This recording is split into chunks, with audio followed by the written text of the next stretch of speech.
BPB's 2017 NAMM Show coverage is sponsored by Plugin Boutique, the place for music plugins. Okay, yes, so we have the DeepMind 12, new latest synth from Behringer, in fact, like the first synth from Behringer. So here's the first patch. It's made by our test engineer, John Davis, called Mod Decimator.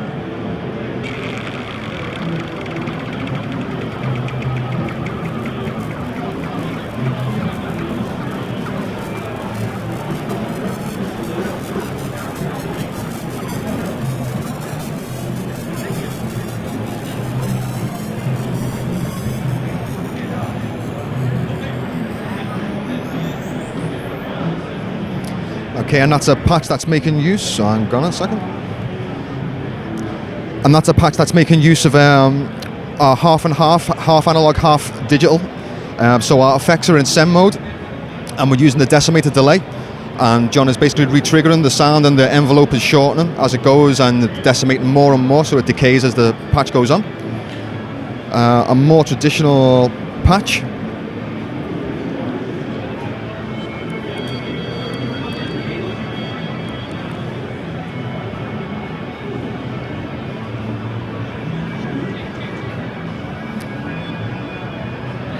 And that's a Richard Devine patch called Rich Chords. We've got a patch called Human Pad, which I'm guessing is a tribute to the Human League.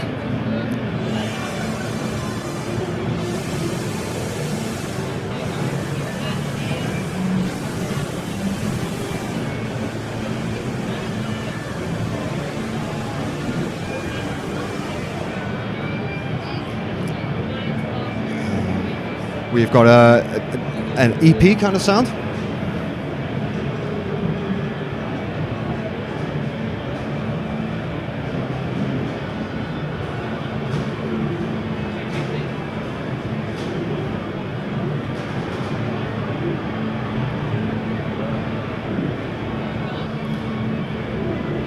Which feels really nice. It kind of shows off the subtle nuances of the synth rather than it being really full on and in your face.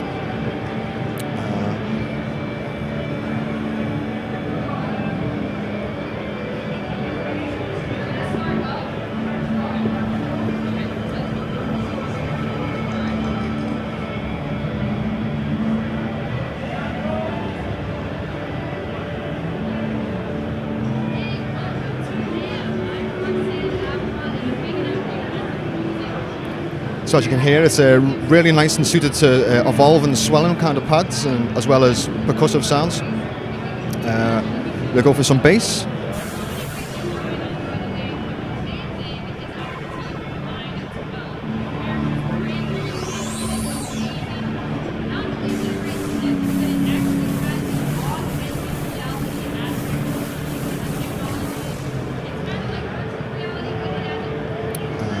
Let's see, what else do we have?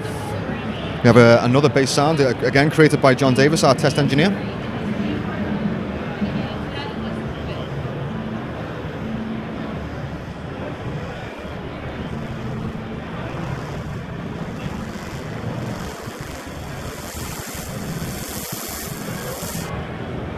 So you can see there, as we increase the modulation wheel, we're essentially destroying the sound and adding more and more dirt to it, which is really nice for EDM kind of stuff. It lends itself really well. Let's see, what else do we have?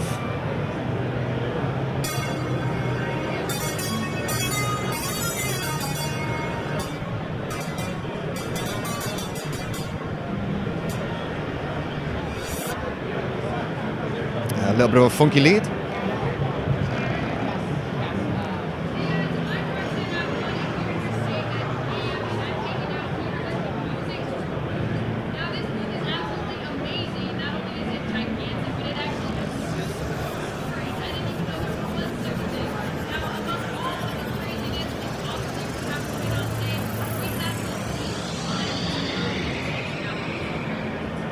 And that's another Richard Devine patch, really nice, obviously for sound effects and for incidentals.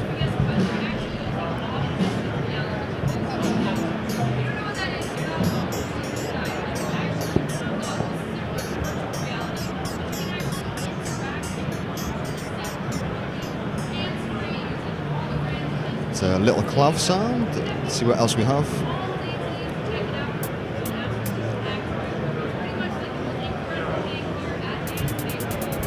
So there a little bit of percussion.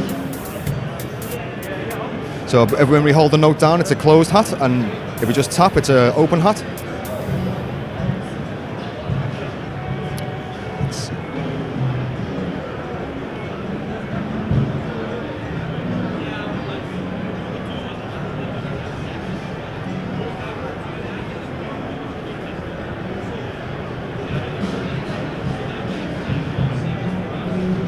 It's a really nice sub patch. One of the great features about the synth, we've hooked it up to a scope, and we're getting frequencies down to around about 20 hertz, which is again really good for EDM or anyone who needs a lot of bottom end.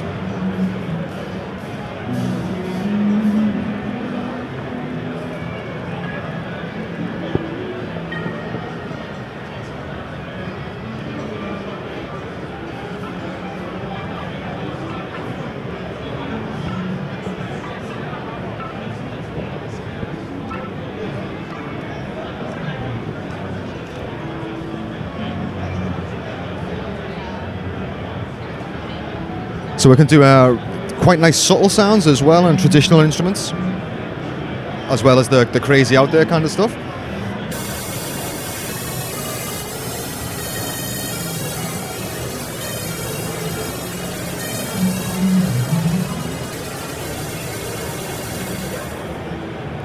It's a nice patch called Flange Lead. Let's see, what else do we have?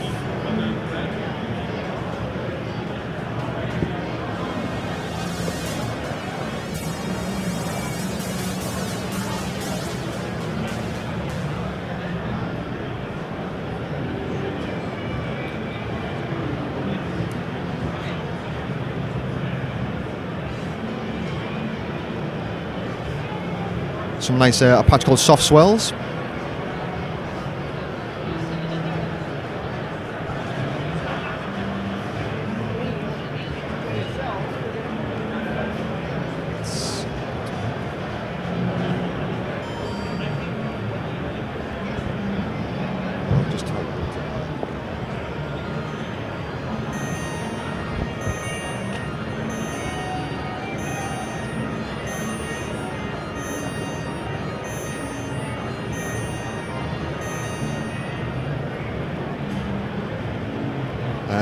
We've got a really nice arpeggiator built in as well as a control sequencer. Let's see, what else do we have?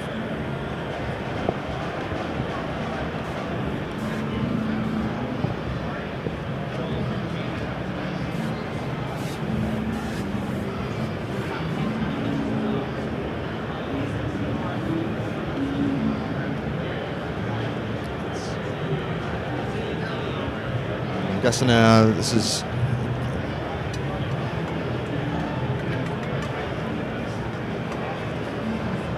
Change that because I've affected the audio. I'll try it again.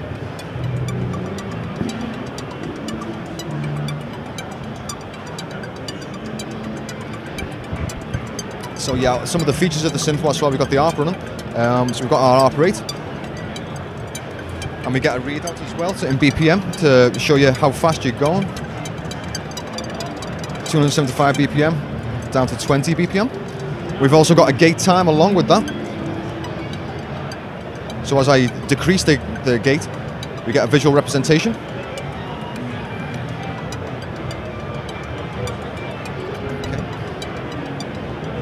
Okay. Again, each section of the synth has got an edit button, as you can probably tell. So like for LFO, for instance, if I wanted to go in, we've got my two primary controls on the surface. I press my edit button, I can go in and I've got my secondary controls. One button press again and I'm back out. And we've tried to keep it so it's only one button press to go into any menu. Obviously there's a lot of features. Along with the hardware, we also have a free iPad app, and the iPad app was designed by myself. Gives you a complete overview of both primary and secondary controls at a glance. For quick editing, you tap a section, it enlarges, you can adjust, tap back out again. You get a good overview of your synth. You can go to our envelopes and we can tweak them in real time. If you want to, we've got a different method, and we can also tweak here as well. So we've got 3 opportunities or 3 different ways to interact. Our modulation matrix we can access, we can drop down, we can select new sources and destinations, and also our ranges. Within the app as well, we also have a preset manager. On board the synthesizer, we have 1,024 presets. Once you're connected to either an iPad or a PC, you have infinite storage, so you can just save and keep going until your hard drive fills up. It's also a really quick way to rename patches or to adjust banks or make changes. If you need to, say, save off something that you're working, if you're going to go out and do a gig, you can save off what you're currently working on in your studio, load your gig in with a couple of button presses. As soon as you get back from your gig, load your studio session back in again. We also have a preset blender.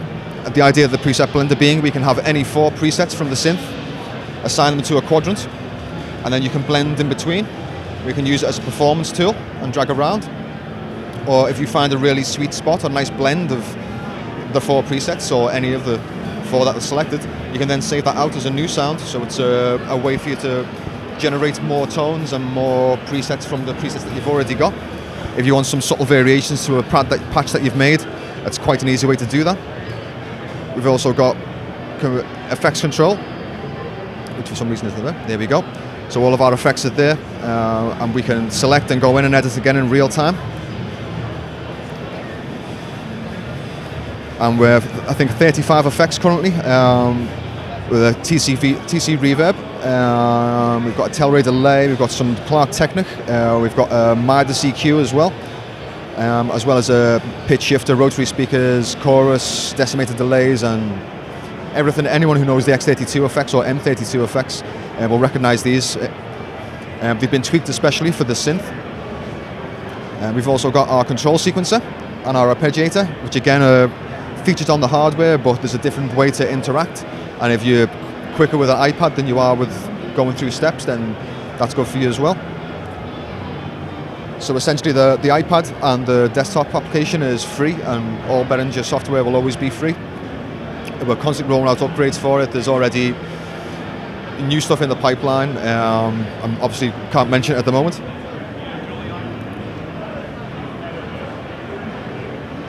Let's see if we can find a couple more nice patches. Let's go. We've also got a couple of ways of scrolling through, so we can hold our program button down and then use our wheel and scroll through. Or if we wanted to, we can bank up, we can bank down. Really fast, intuitive way to get in.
One other feature that we've got as well is our envelopes. So we have 3 envelopes, a VCA, VCF, and a free modulation source, which we can assign to anything. So your typical ADSR. Along with that, we also have curves for each of them. So if I go into my, say, let's set a standard kind of shape, and then I press the curve button, these faders now control the curves. So we can get convex or concave curves. If you want to slope in fast or a slow slide, and you get that for every stage as well. And obviously that's the same for every envelope. One of the really powerful features of the synth is we have a 8x8 modulation matrix. I think it's over 250 destinations, including effects. We also have along with the VR, some of the parameters that we can, well, some of the sources that we can use are an X, Y, and Z value. So for our VR demo, we can map it to a 3D cube, and then you can essentially have 3 parameters, and you can morph around in between them. It's really powerful and quite fun to use. Yeah, obviously a 12-voice synth. We have different voice modes.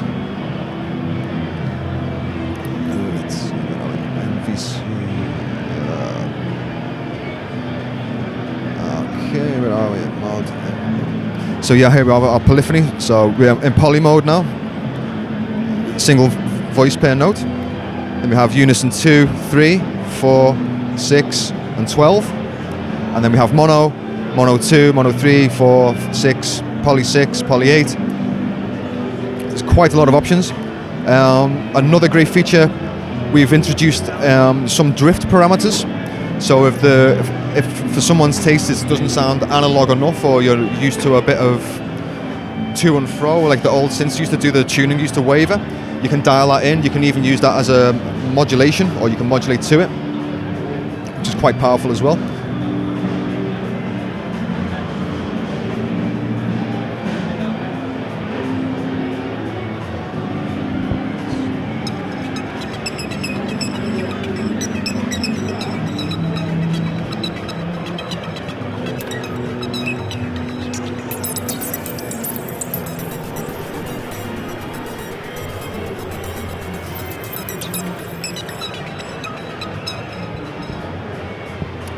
Yeah, so essentially we have 2 LFOs per voice. We have 2 oscillators per voice.